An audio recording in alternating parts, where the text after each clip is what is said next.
Hello everyone, welcome back to my YouTube channel, The Blazing Sun. Today is the fifth session of our complete Python fundamentals from basics to advanced course. And today we are going to study many different topics.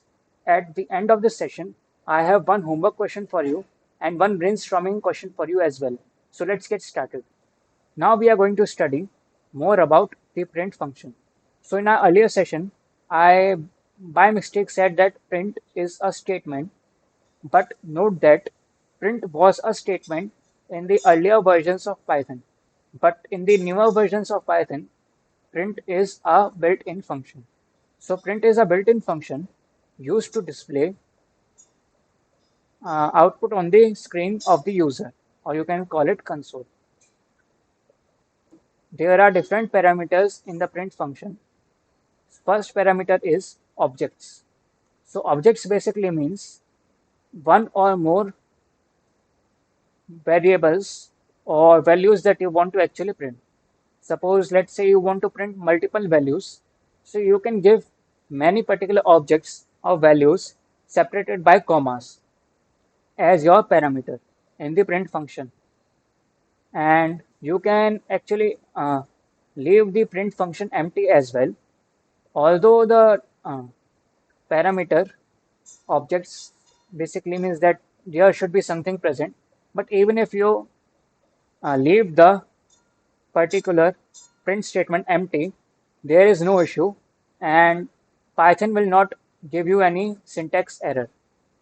After that, we have a sep parameter. So sep parameter basically has a default value of single space. What I mean to say is sep actually means separator between multiple values.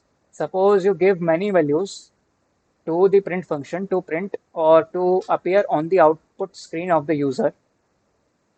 If you want that these values are separated by a particular string, you can give that particular string as a sep parameter. So by default, the sep parameter is a single space.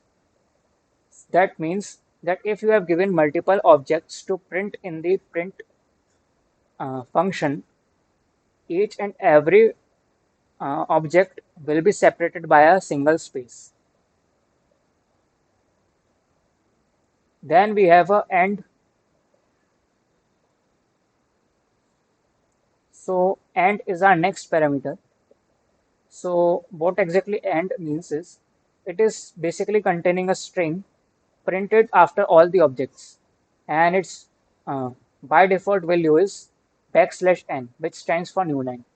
Now what I mean to say is, suppose we have given some n parameter, and n parameter is doing something. Suppose there was some certain multiple values that you wanted to print, or even if there was one value. Now at the end of those values or value, you wanted that a particular string should appear at their end. At the extreme end, you wanted some particular string to appear. So you can give that string as the end parameter.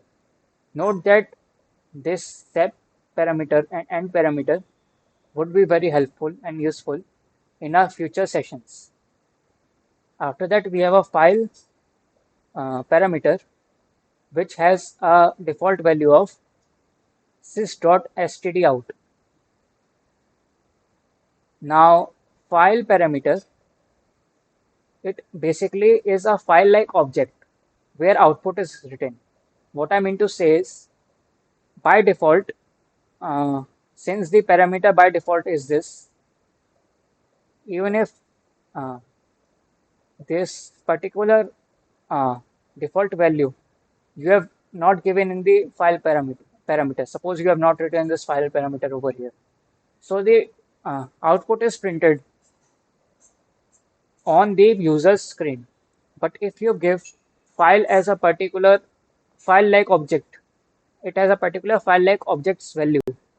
So you can actually command Python to write that particular output not on the user's screen, but on a particular file that the user chooses.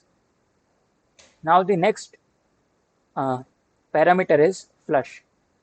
Now the default value is flush is false, and it basically means that it forces the immediate output. So yeah, flush is also a keyword, also a parameter in Python, and it forces immediate output on the user's screen. Now, note that these all uh, these all parameters are not necessary to write, and if you do not write any of them, Python will assume that you wanted to use the default value. So it will use a single space in case of step, backslash n in case of end, sys.std out in case of file, and flush as false in case of uh, default value if you have not given any such parameters in the print function. Now moving to other topics, the escape sequence. So escape sequence is actually begins with a backslash, and backslash is also called as escape character. And these escape sequences are used inside the string literals. What I mean to say is, suppose you write some escape sequence, so they must be enclosed by either double inverted commas or single inverted commas. And they are used to represent special characters that cannot be typed directly. Suppose you wanted something to display on the screen, or you wanted a particular kind of thing to appear on your screen that cannot be typed by you manually. So these escape sequences are used in such cases. Now note that each of them, each of these escape sequences have a special meaning. Now we are going to discuss each of these escape sequences, which are most generally used in Python. There are other escape sequences as well, but those are very less used. So the most used escape sequence is backslash n. It basically stands for new line. Suppose, let me give you an example. I have written print hello backslash n world. So what will happen is Python will print this hello on the first line, then it will move to this backslash n, and it will see that hey, backslash n you have given in this particular print. That means you want to actually print the other things that appear after this backslash n on the next line. So what Python will do is it will print the first word or hello on the first line, and world will be printed on the second line. So hello and world will appear like this on your screen. Now moving to another escape sequence, it is backslash t. It basically stands for horizontal tab. Now suppose you want to give a horizontal tab space or a tab space in your output. So you can use a backslash t for that purpose. Suppose you wrote Python and then backslash t and then Java. So what will happen is Python and then a particular tab space will appear, and then Java would be printed. So this would be your particular output. Now moving to other escape sequences. So backslash double backslash symbol is basically used, has a meaning called as backslash. Now what I mean to say is, say this particular single backslash has a special meaning that Python understands. That hey, you have given a backslash. Now anything appearing after that is an escape sequence or has a special meaning. Suppose in your output you wanted to actually print that particular backslash. So what will happen if happen is that if you will give a single backslash in your output in your print statement, so Python will think that hey, this particular backslash is given for escape sequence. So to print a backslash, what you can do is you can give double backslash. Suppose you wanted to print a single backslash in your output. So what you can do is you can give double backslash. Now what will happen is Python will understand that since you have given two backslashes, you wanted to actually print the other backslash. So it will print one of those backslash. Now moving to other escape sequences. The other escape sequences backslash and then single quote. So it basically stands for single quote. So what it actually means is suppose you wanted that a single quote should appear in your output, but since you used a single quote for your message or for a particular string, so Python may get confused that since you have used a single quote for printing or for basically enclosing your particular output, so it might get confused that you have started your message or output from a single quote over here, and you might want to end your message. So it might give a syntax error, and this particular thing over here might not be expected or by Python. So it will give a syntax error. So what actually you can do is before this single quote, you can give a backslash. So Python will understand that actually this particular single quote is not for enclosing your string or enclosing your output. It is basically that you want to print this particular thing. So suppose you write print statement, then you write single quote it, and then backslash, then single quote you write, then it s you will write, then you write Python, then you enclose everything within the single quote. So what will happen is this particular backslash will command Python that please print this particular single quote as well. So your output will be it's Python. Now, similar to this particular single quote, we also have a backslash double quote. Its functionality is also the same. Just in the case when you are using double quotes to enclose your message. So what will happen is if you want to print a double quotes in your output, Python might similarly result in an error because it will think that you have started your message from here and you have ended over here. So this is your message. Let's say this is your message. So it will give a syntax error because it did not expected that this particular thing should also appear. So this might look to Python that you have violated its rules or its rules of the syntax. So to print double quotes, what you can do is you can give a backslash before the single quotes. So what will happen is Python will understand that since you have given a backslash before these double quotes, you basically wanted these double quotes to get printed. So your output in this particular case will be he said hello. Now there's another escape sequence which is basically backspace and its symbol is backslash b. Let me give you an example for this. Suppose you uh, coded print abc backslash bd. So what will happen is similar to the backspace key on your keyboard, which is used to move the cursor backwards, this not backspace, this backslash b also does the same thing. What it will do is it will see that hey, you have given a backslash b over here. So what it will do is it will move backwards at the previous thing that you want to print, and instead of that, it will remove that and it will print the next thing that you want to print. So your output will be A, B, D. Similarly, you have another escape sequence as well, which is backslash R.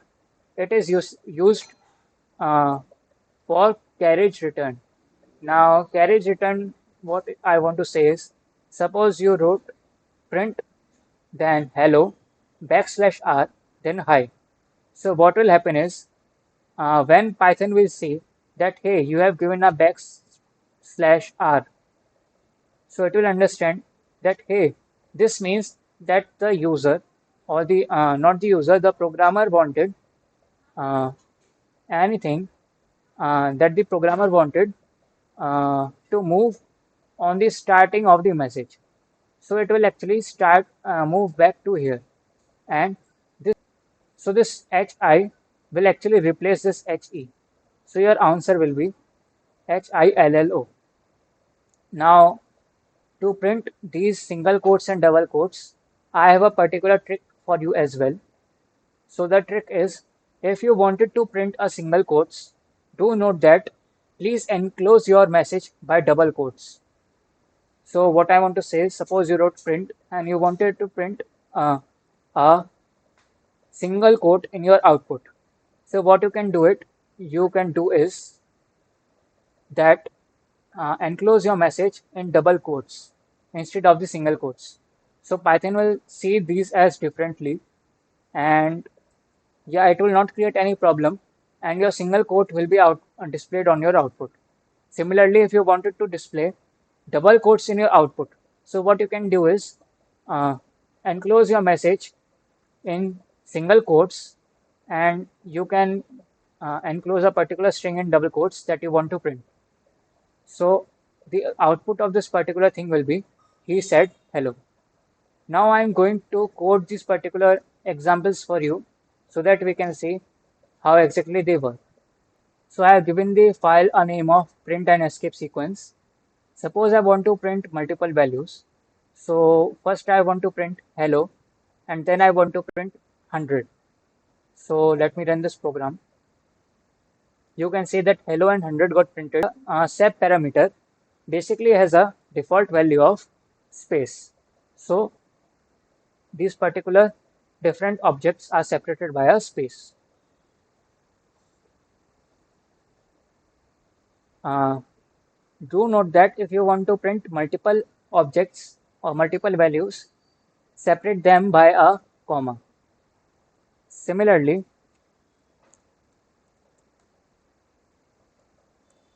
if you want, uh, you can see in this particular case, I have written print Python, comma Java, comma C++. Let's see what will be the output.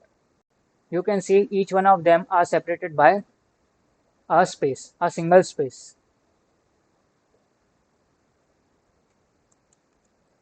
Now let's move to other line. Uh, in this case, I have printed Python and Java and C++, but I have given a particular sep parameter, a value of comma. So what I want to say is, I have commanded Python that print these particular objects and separate them by comma. So let's see the output. So they have been separated by a single comma. Now moving to the next line. If you give multiple values such as 1, 2, 3, 4 separated by commas, and you have given a sep keyword of dash. So let's run the program. So these 1, 2, 3, and 4 will get separated by a dash. So 1 and 2 will have a dash in between them, 2 and 3 will have a dash in between them, and 3 and 4 will have a dash in between them.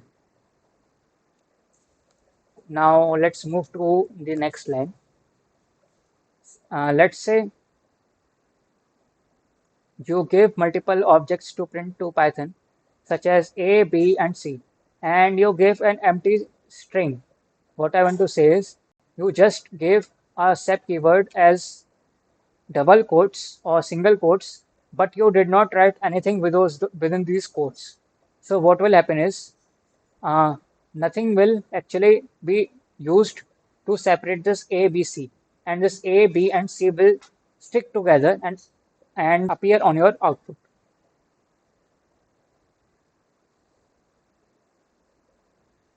So you can see that A, B, C got printed. Now moving to the next line. What if we leave the print statement empty? So you can see that if we leave the print statement empty, a particular uh, you can see that a particular gap of one line appears on your output.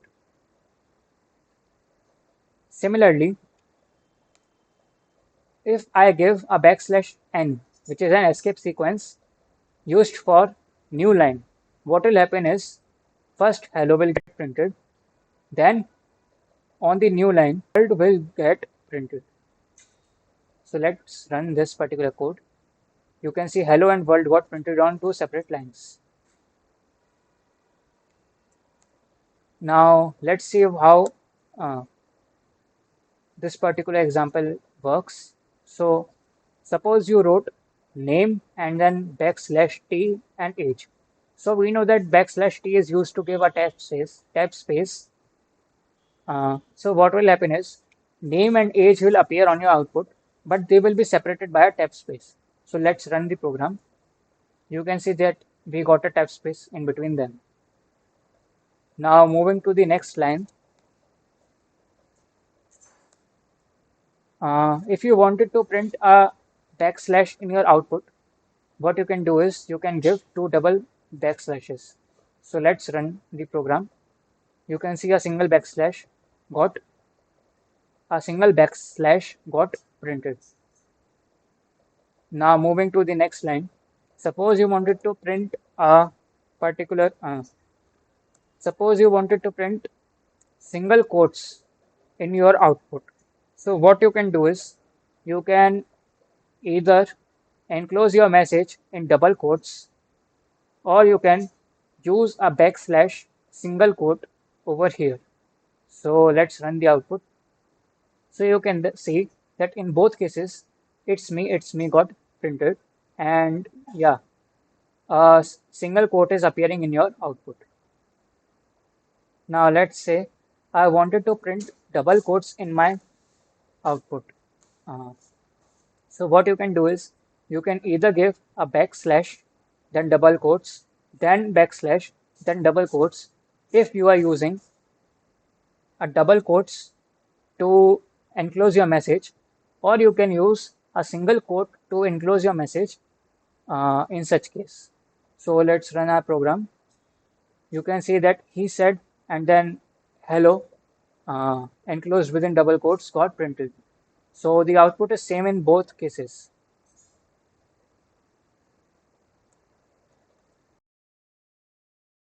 Now let's see in the next example. This is backslash b. So what actually happens in this case is A, B, C will get A and B will get printed, and C will actually get replaced by D. Let's run our program. So A, B, D got printed. Now moving to the next example.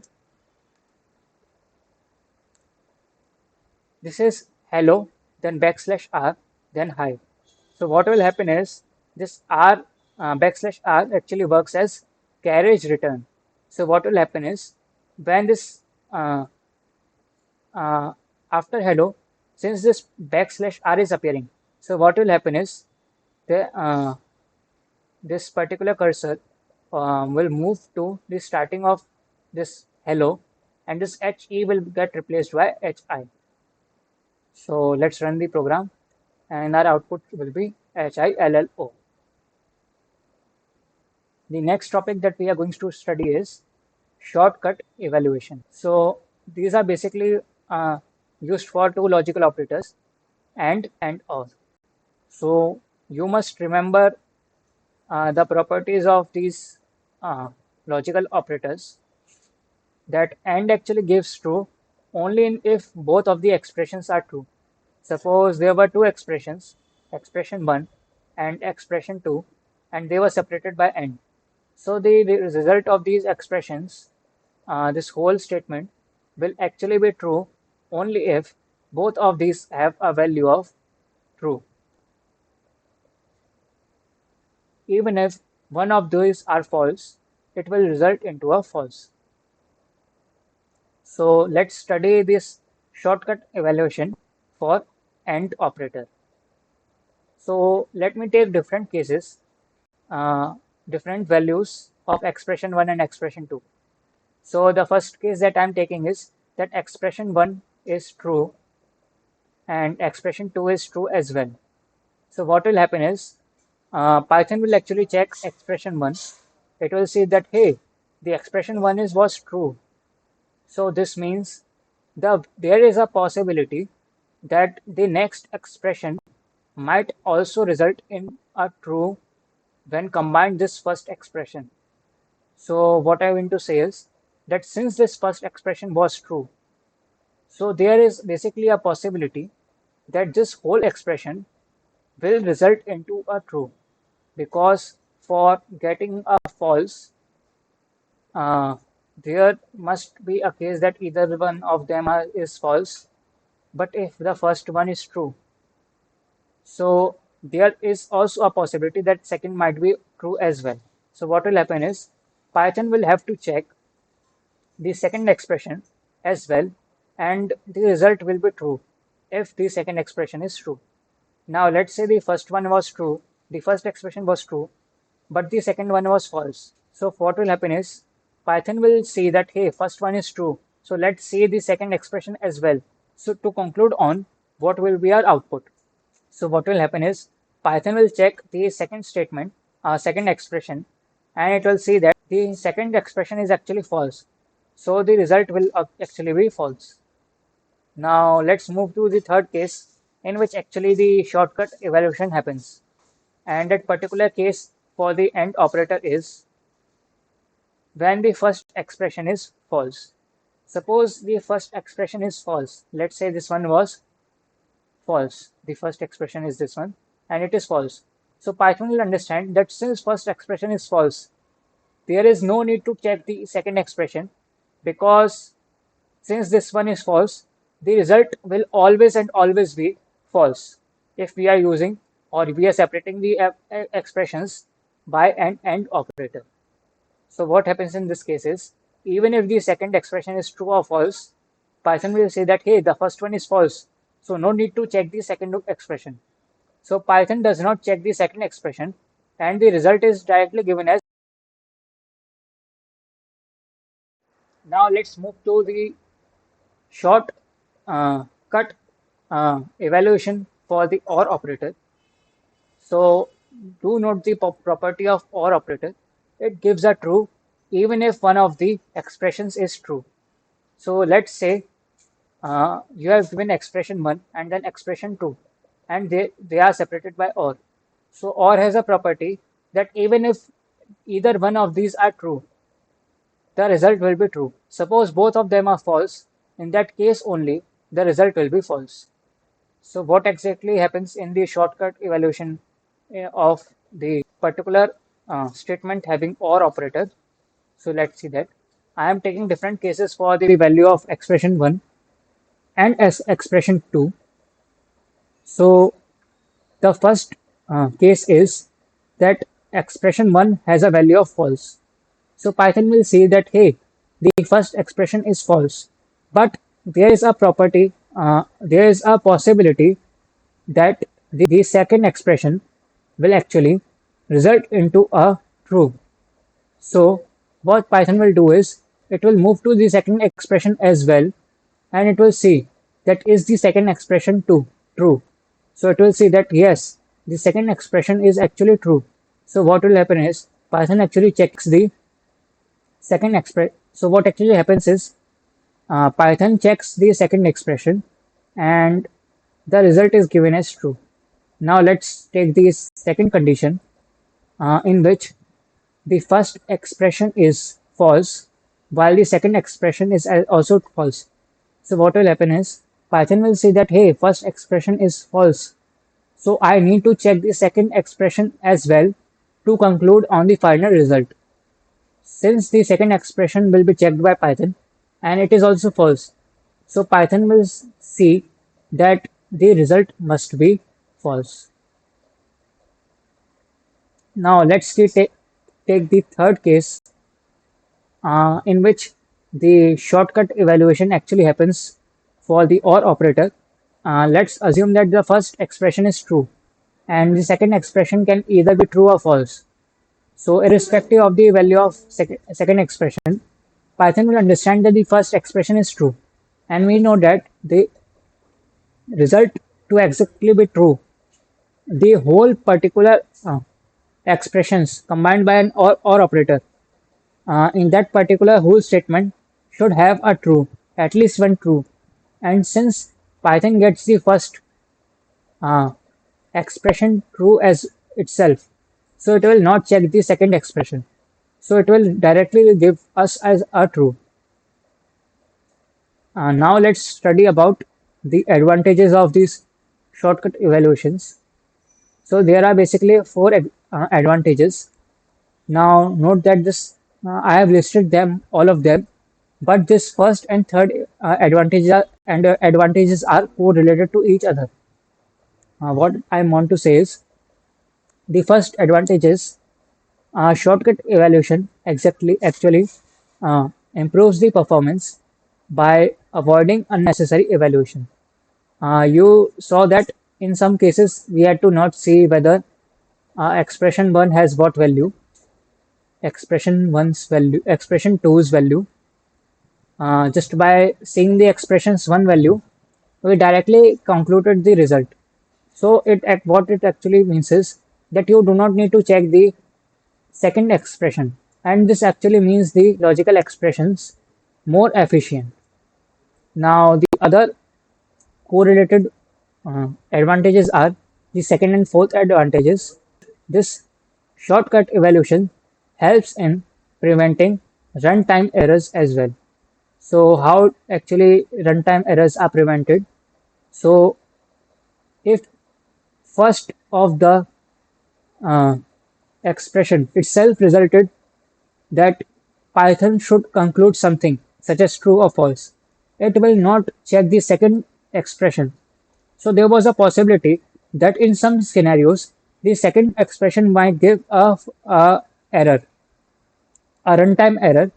So since this particular expression is not evaluated, we have already avoided this particular error. So shortcut evaluation is basically commonly used to safe check before performing operations. Now let's move to other topics that we have to study now. Now we are going to study soft keywords and keywords in Python. So do note that in modern Python, there are 35 keywords. What exactly these keywords are? Keywords are basically reserved words that have a predefined meaning in Python's syntax. So these words actually have a predefined meaning that Python's interpreter understands that this particular word means this thing. So you cannot use these words as an identifier. Now, what exactly is an identifier?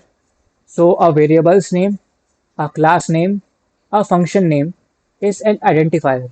But since we have not studied what exactly functions are and what exactly classes are, which we will study in our future sessions, so do remember that in this case, what I mean to say is uh, variable's name, that you cannot use them as variables name.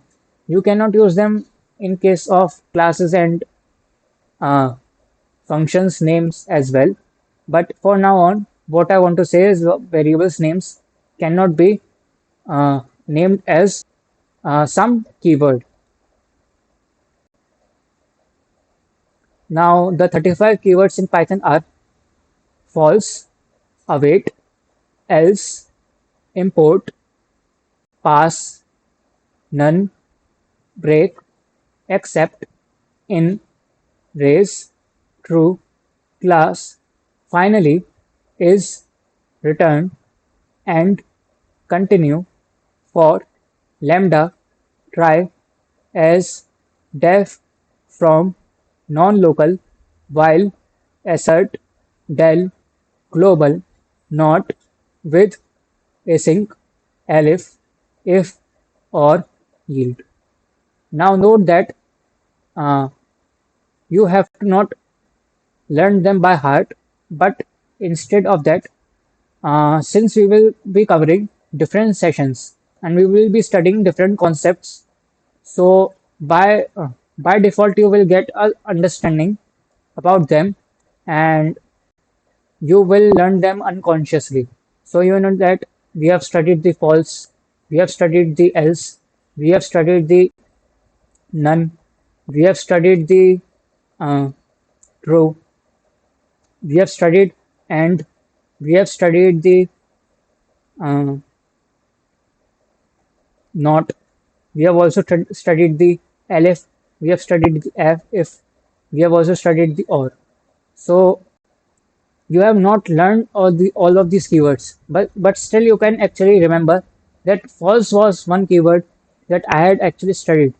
So I cannot use it as a variable's name. And yeah, we will study more of them. But do remember that never do a mistake of naming your variables by some particular keyword. Now let's move to soft keywords. Now there is something called as soft keywords as well. They also have a special meaning, uh, but only in certain contexts. What I want to say is, uh, you will study in this particular session, that in this session itself we will study that there's something called as match case, and we have actually studied this type keyword. You know that this type keyword is basically used to find the data type of a particular variable. But if you do not use this type keyword in the context of finding the data type of a particular variable, you can actually use it for naming a particular variable. So outside these context, what I mean to say is, suppose you are not using the type keyword for finding the data type of a particular variable. So you can actually use this type keyword, or yeah, this type keyword as an identifier or as a variable's name. But I will not recommend you to use these soft keywords as uh, an identifier or as a variable's name. So let's move to other topics as well. Now, after uh, all these conditional statements and the ternary operator, we also have a special conditional control flow statement, which is called match case. Now, match case is also a conditional control statement, conditional control flow statement.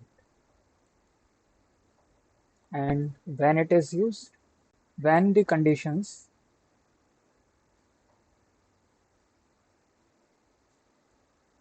are more, uh, or we can say are simple and dependent, depended, depended, or we can say are simple and depend only on the value of a single variable. And the best example for this is, you will hear this term a lot. It is called menu-driven programs. Now, what I want to say is that match case is also used to make certain decisions, or yes, because they are also conditional control flow statements, and we use match case only when the conditions are very simple and they depend only on a certain single variable, such as the menu-driven programs. Now, what exactly menu-driven programs are? Suppose you went to a cafe, you ordered some coffee. Now, there would be certain menu over there, and there would be some numberings, such as first is for let's say coffee espresso, second is for uh, coffee cappuccino, and so on. So on the basis of the choice, the number or the sequence of the coffee, you can decide which coffee to choose. So this is basically a menu. Similarly, there are menu-driven programs, whether uh, on the basis of the value entered by the user, uh, you have to take certain decision. That would be a single variable, and there would be a particular value entered by the user. On the basis of it, you will make certain decisions. Let me give you a syntax for it. So the syntax is, first you will write uh, first you will write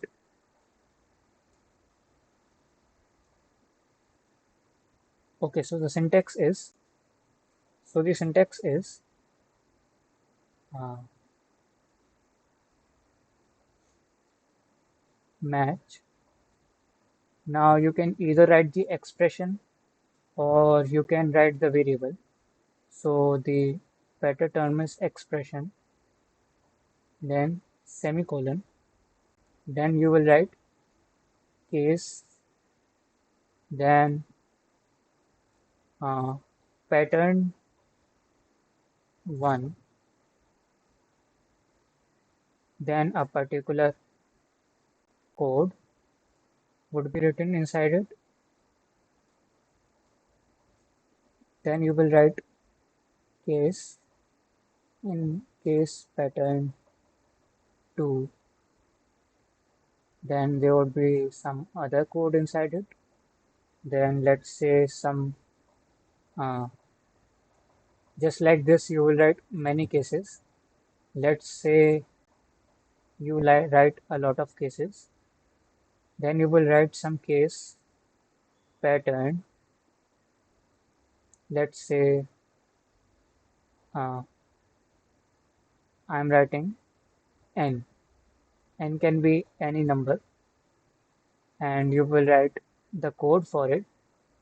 Now, just like in the if and else, the else works as a default uh, control flow statement or conditional statement. So just like that, you also have a default case over here. How you will write it is case, then you will give some space, then you will write underscore, then semicolon. Then this is the default case. So you can write default case. So this is the syntax for match case. Now let me give you an example. Let's say there is a variable called day and it has a value 3.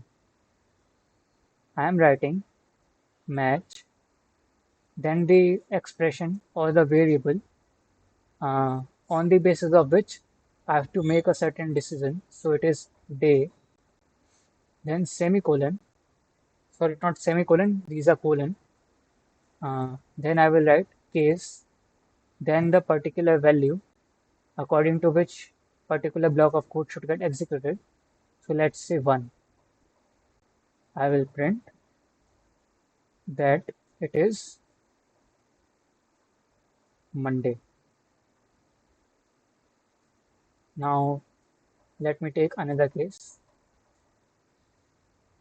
When the value of day is 2, so I will print Tuesday.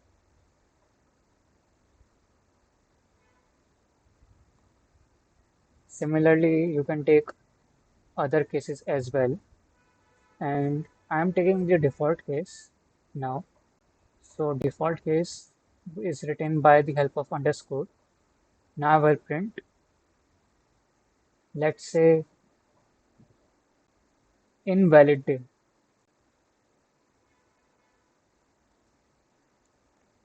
Now, let's say I have given the example that the value of day is 3. What will happen is match is taking the expression or variable day. So it will check what is the value of day. Is it 1? No, it is not 1. So it will move to other case. Is it 2? No, it is not 2. So it will move directly to the default case and it will print invalid day. Suppose the value was not 3, it was 1. So what match will do is, hey, you are taking or you are checking the value of day. Are you 1? Yes, you are 1. So Monday will get printed and you will move out of this match statements. Now suppose the value was 2.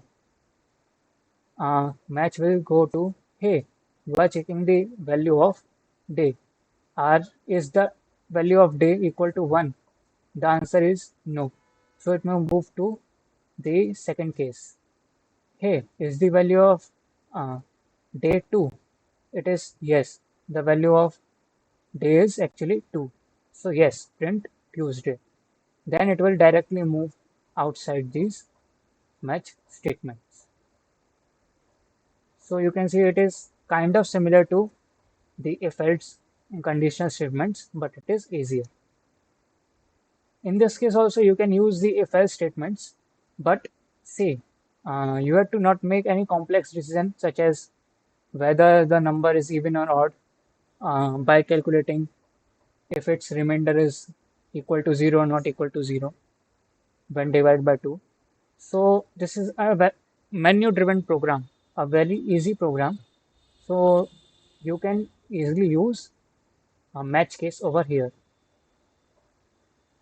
Now this match case is actually called switch case in other programming languages such as Java, in Java and C. Now there is something called as fall through, which you must know if you will study another programming languages, but this concept of fall through does not exist in Python. So let me tell you what exactly this fall through is. See, this is not relevant for Python, but it is a good practice to know this as well. So suppose the value of day was not 3, it was 1. So what exactly in other programming languages happen is that when the value of day is checked in case 1, if it is equal to the particular value in first case, the uh, it does not stop checking in others as well. What actually happens is, suppose uh, let's say the value of day was 1 in other programming languages. Note that this fall through does not happen in Python.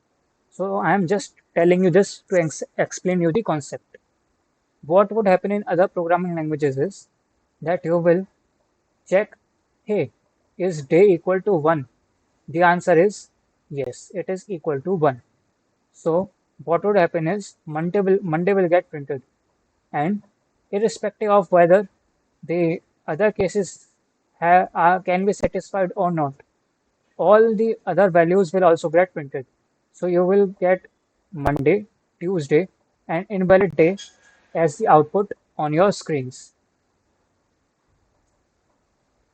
Suppose the day was not 1, it was 2. So the first case would be invalid. The second case would actually be true. So Tuesday will get printed and invalid would get printed. Now suppose, so this was all about fall through, but just remember that this fall through actually never happens in Python. In other programming languages, to stop this fall through, you need to add a break statement in each and every case other than the default case. Uh, while in Python, you do not need the break statement in match case. Uh, yes, but in other programming languages, you need the break statement. In Python, we also have a break statement, but it is used for other purposes, which we will learn in the further sessions. Now, let me give you a code by writing it in the VS Code. Now, let me write this code for you in the VS Code. So, I am writing match case dot py. Now, let's say I am taking a day, which is actually a string as an input, and I am telling the person enter a day of the week. Now let's say on the basis of the day, I am printing different values of uh, the weekdays. Suppose, so I am checking the value of the variable day, match day. Now case 1, in case 1 I have to print that the day is Monday. Similarly in case 2, case 3 and so on, you have to print other values. I'm just copy pasting for now, but I encourage you to write every other line on your own. Don't rely on copy pasting because this is just for your practice. Uh, when it is 2, it would be Tuesday. When it is 3, it would be uh, Wednesday. When it is 4, it would be Thursday.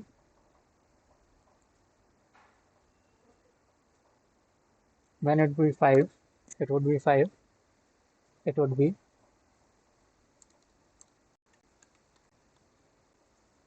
Friday.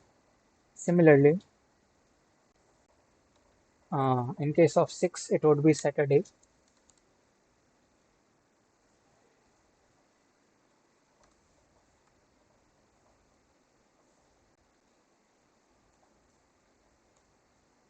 There was an extra space over here. We can remove that. Yeah, in the case of 6, it was Saturday. And uh, when it was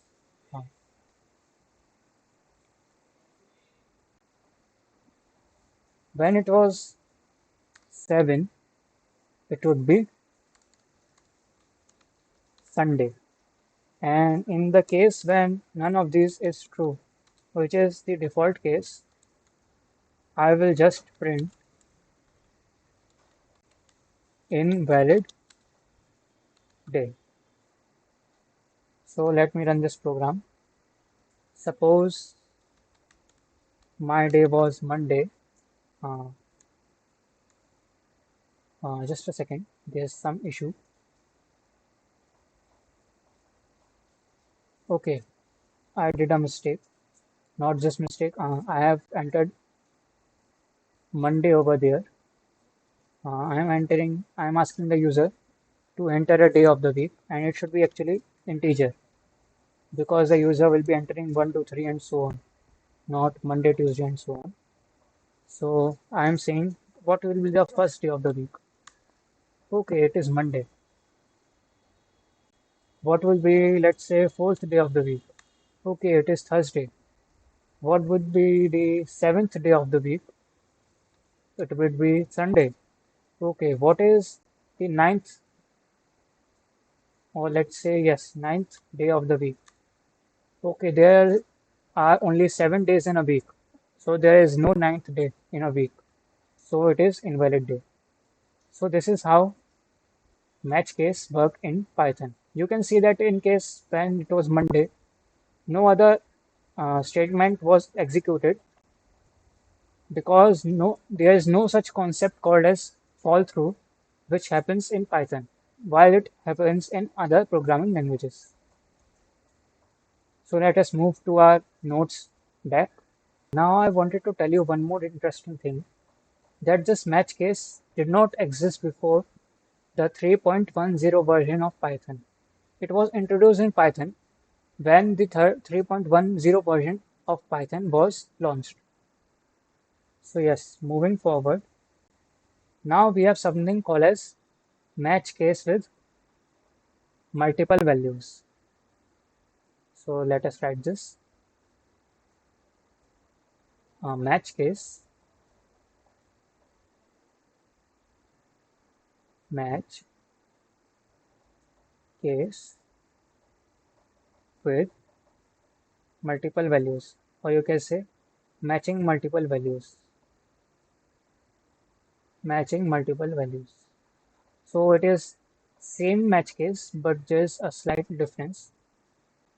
Matching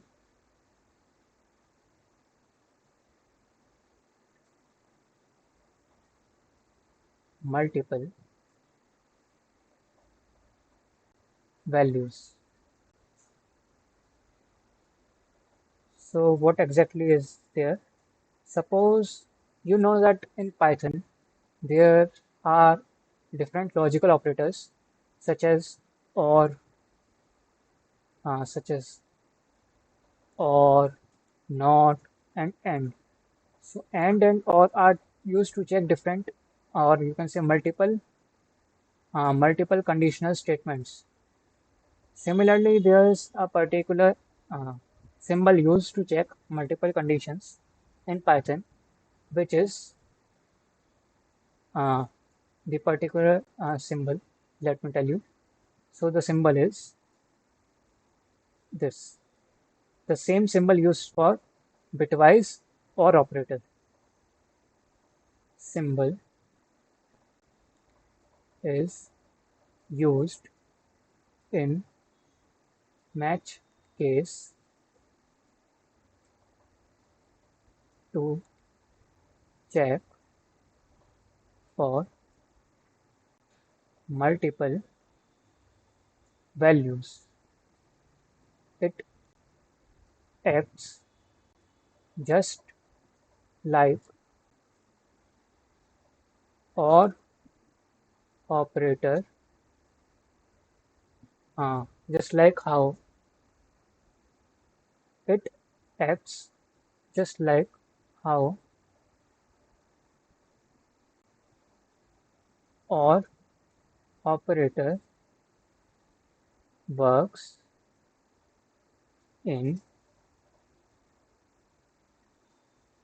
if else statements. Above the enter key, you have this particular symbol.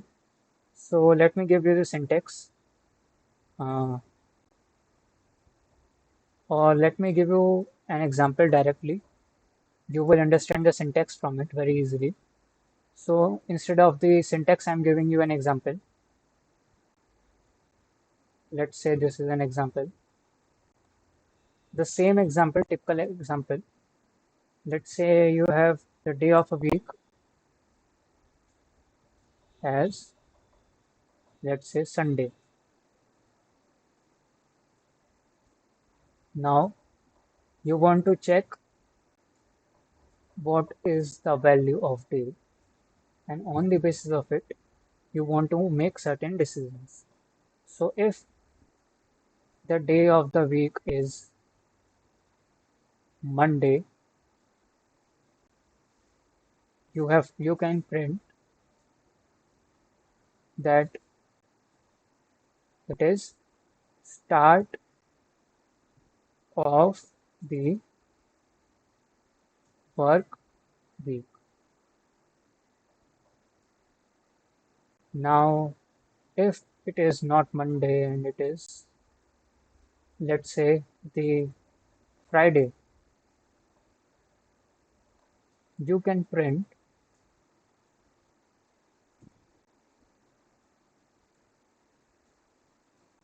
end of the work week. End of the work week. Now, in the case when the day given to us is Saturday or Sunday. So how do we write? Should we write different cases for them? So let's see. Suppose I write Saturday and then I write print, that is weekend.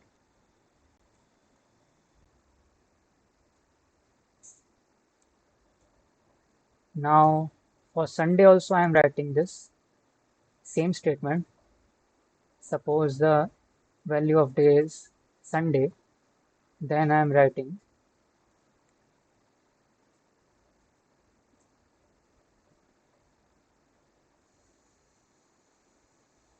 weekend.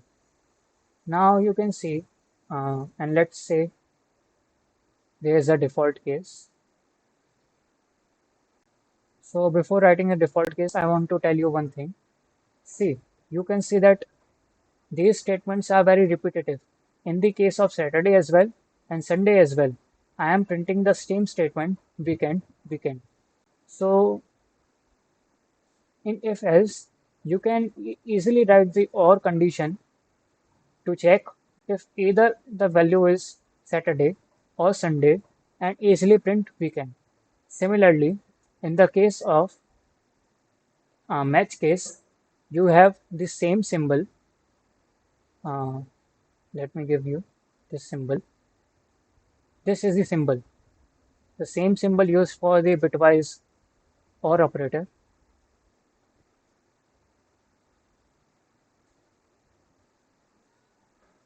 Uh, Let me write it with another color so it is easily highlighted.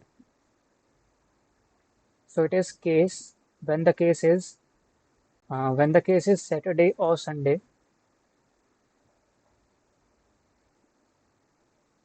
So it is Saturday or Sunday. Either it is Saturday or Sunday.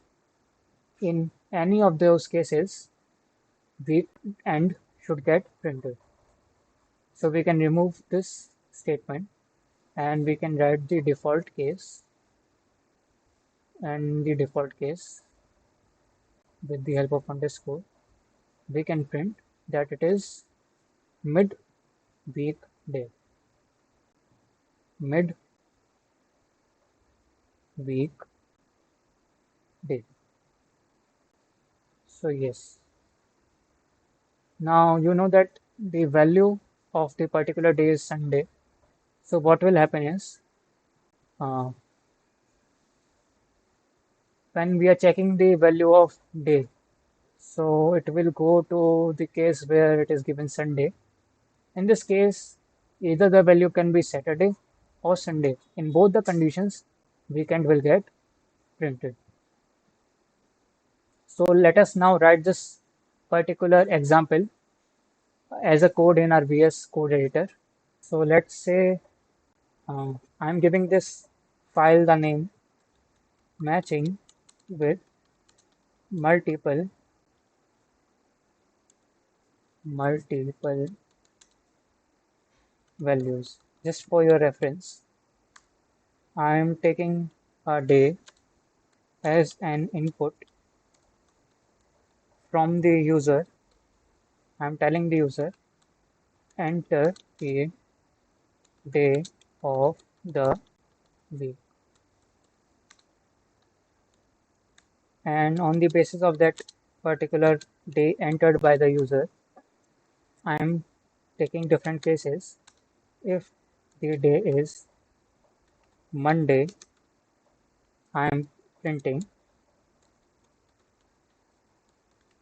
start of the work week. In the case when it is not Monday but Friday, you can print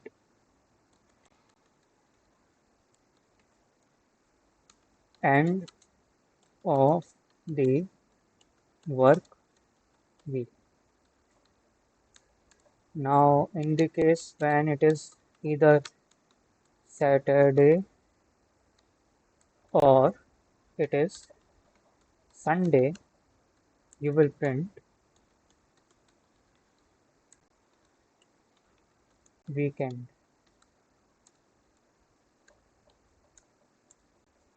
Now I'm giving a default case, assuming that the day of the week entered by the user is correct. So I will print mid week, mid week day. Now let us run this program. Suppose the day of the week is Monday, so it is saying start of the work week. Now, if the day of the week is Friday, it is saying end of the work week. Suppose the day of the week is something as Tuesday, it is mid-week day. Now, if the day of the week is Saturday, it is printing weekend. Similarly, you can give the input as Sunday, and you will see that in this case also it is printing weekend. So this is how this particular symbol acts like just like logical or in switch or in match case. So remember this as well. And one more thing I want to tell you is that this symbol uh, can work for any kind of data type. See, Saturday, Sunday, these are basically strings. What are strings? They are any number of characters or anything inside these inverted commas. This is a string. So this symbol works for strings, integers, float, irrespective of what the data type is. This works for each and every data type. So now let's move to our notes back. Now there's a last concept in match case which I want to tell you. Now this thing is called this thing is called matching with conditions, also called as guards. So let me give this as an heading. Uh,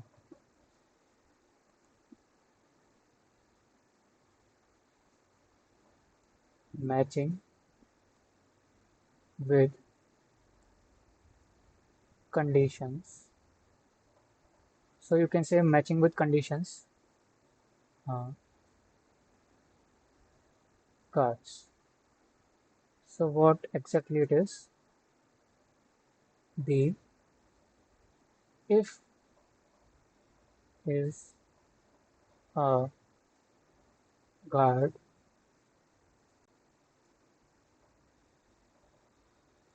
or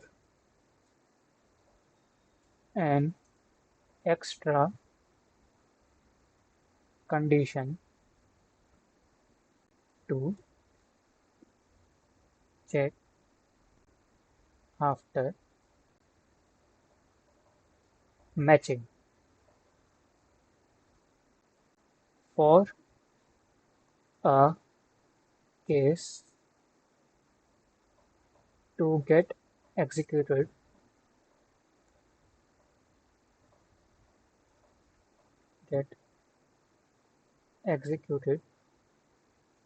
the pattern or the value given in a particular case should match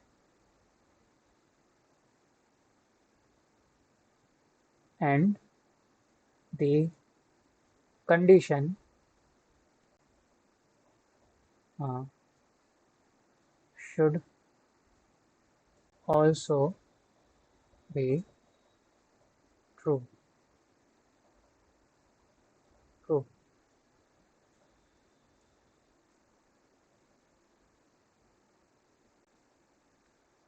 So you have seen that in if-else condition statements, we are just checking a particular condition on the basis of certain complex conditions can be there, or even if there is a simple condition, On the basis of that certain condition, you are executing particular block of code. Similarly, in match cases, when are we using the match case? We are using it when there's a simple condition, a particular expression, and on the value of this expression, on the basis of the value of this expression, you are executing a particular case or a block of code under the case. So what actually happens in this matching with conditions, also called as guards, what actually happens is you are combining the if conditional statements with switch case, or no, I should say match case, not switch case. So let me give you an example and then explain you. Now, first before that, I should give you syntax for this.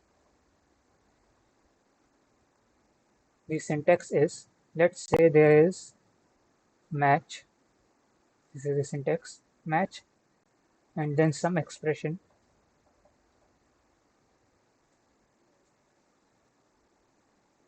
So case, the value of this expression, which can be called pattern,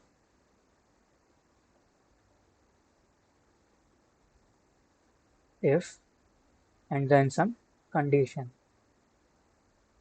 Now under this there would be some block of code. So I can write code. So you are taking, let's say, age equals to 20. Then you are writing match age. Okay, so you are giving match case on the basis of the value of age. Then you are writing case, let's say x, if x is greater than or equal to 18. In that particular case, you are printing adult. Otherwise, in the default case, you are printing minor. So what actually is happening is you have taken a particular variable called age, which has a value 20. Now match will take the age as a particular value, a variable, or you can say an expression.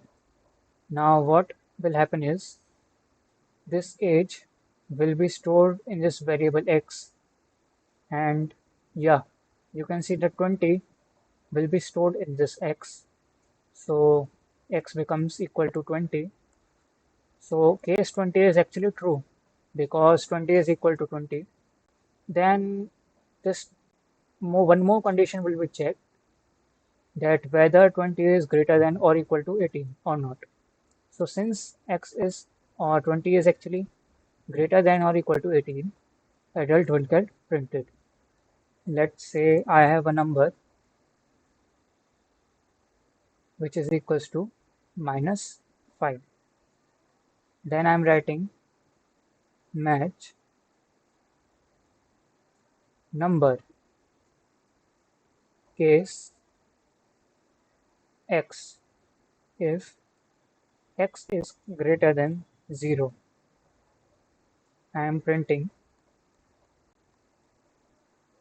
positive.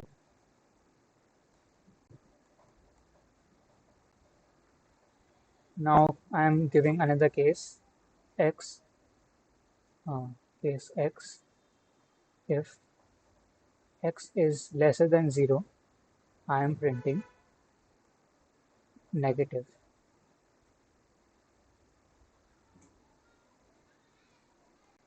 And in the default case, I am printing 0.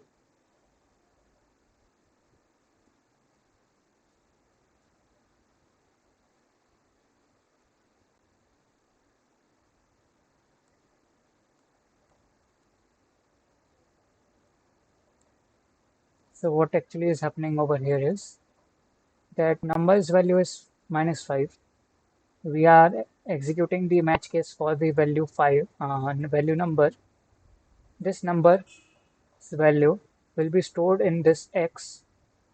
Now, since both of these uh, x are same, the number will be stored in this x. Now, what will happen is, since x is equals to number and number is equals to -5, so this particular case, both the cases will be, or forget the second case, the first case will be true. But we have to also check whether the value of x or the value of number is actually greater than 0 or not.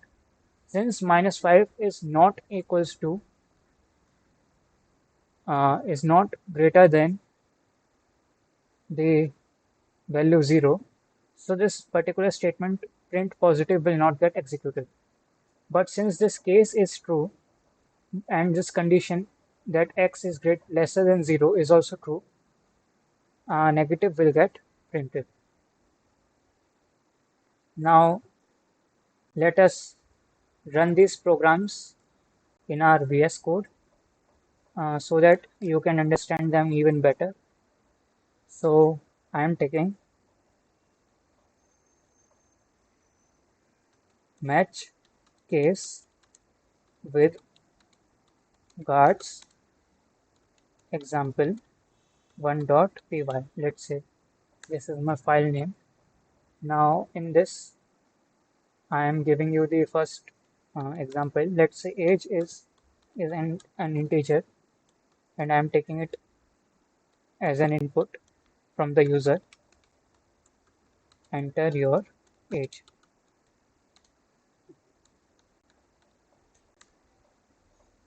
Now match age. If not if case, let's say x, if x is greater than or equal to 18, I am printing that the person is adult. Now the other case, which is the default case, I am printing minor. Let me run this program for you. Suppose the age is 22, so yeah, adult will get printed because this x will store 22 and case 22 will be true and 22 is actually greater than or equal to 18. Now let's say the age is not 22 but let's say 8. So the person is minor. So yeah, minor will get printed because it is the default case. Now let me show you the second example. Match case with guards example 2.py. Now I have taken a number as the input from the user and I am telling the user enter a number. Now on the basis of this number, which is called number, I have written case x. If x is greater than 0 means case x will always be true, but you have to also check whether x is greater than 0 or not. I am printing positive.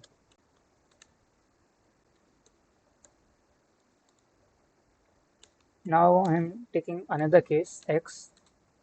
If x is lesser than 0, in that case I am printing negative.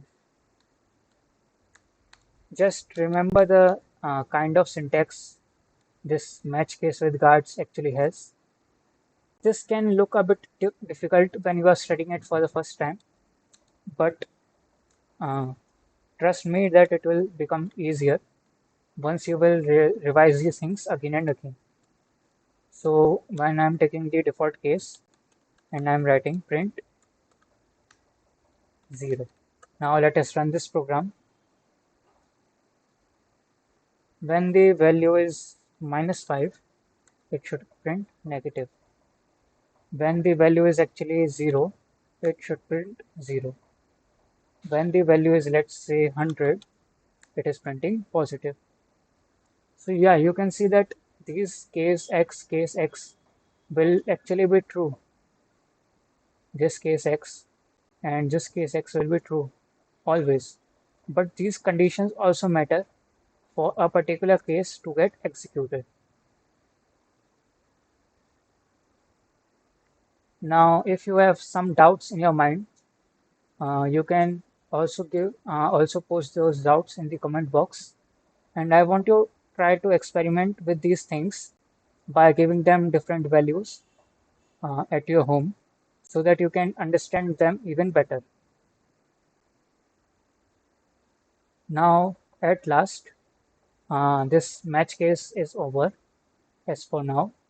Now you just need to practice match case. We have covered every theory in it. So yeah, now this match case is fully covered.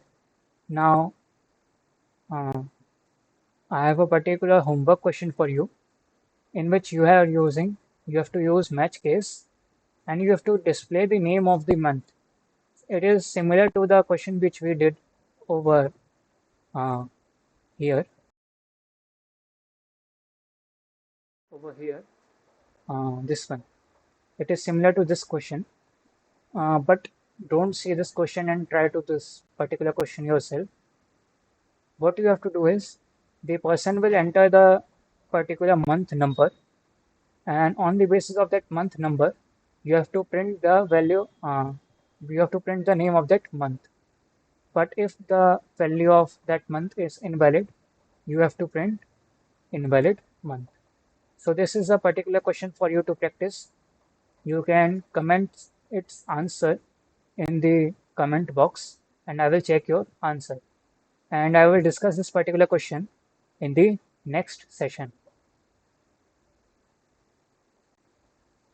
Now, I also have a one brainstormer question for you.